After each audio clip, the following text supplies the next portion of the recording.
અરે દીદી, આ શું નાની નાની વાટકીઓ અને આ ડીશ જેવું? જો પેલા તો એમ કહી દઉં છું બધાને કે રક્ષાબંધન આવે છે, બરાબર? હા, તો રક્ષાબંધન આવે છે ને તો બધી જ બેનો તૈયાર થઈ જાવ. આપણે એક નંબર રેઝિનમાં ભાઈને રાખડી માટેની, કંકુ ચોખા રાખવા માટેની, એમાં રાખડી રાખવા માટેની આપણે રેઝિનની આ બધી પ્લેટ બનાવી છે. એક નંબર સ્પેશિયલ રક્ષાબંધન માટે. અરે વાહ!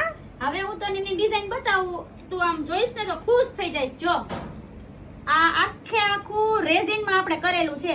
એક આ ડિઝાઇન છે, પછી એક આજો મોરપંખ વાળી ડિઝાઇન જો તું. અરે વાહ!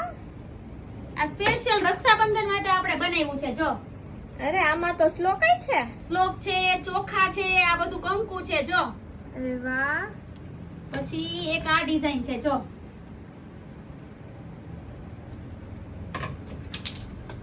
અને આના શેડિંગ જો તું.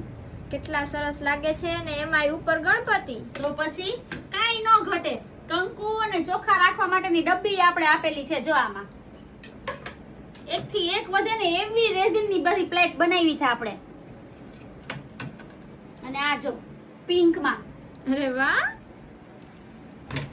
અને ઘણા કસ્ટમર ને એવું હોય ને કે આપણે અમારે મોટી નથી જોતી, નાની સાઈઝ માં જોઈ છે, તો આપણે એક કસ્ટમર માટે ઈ ઓપ્શન લઈને આવ્યા છીએ. જો આ બધી નાની સાઈઝ માં ખોબામાં સમાઈ જાય એવડી. જો અરે અને લાગઈ તો જો તો છોટું સા પછી ગણપતિ. અને આ જો સાવ નાનો પીસ. જો અને આમ નજીકથી જ બતાવ કેટલું સરસ કરેલું છે. જો તો અને આ સાવ એનાથી ને નાનામાં જવું હોય ને તો જો અરે વાહ, આ બધી નાની સાઈઝ માં. જો કેટલી ક્યુટ લાગે. અને તો પછી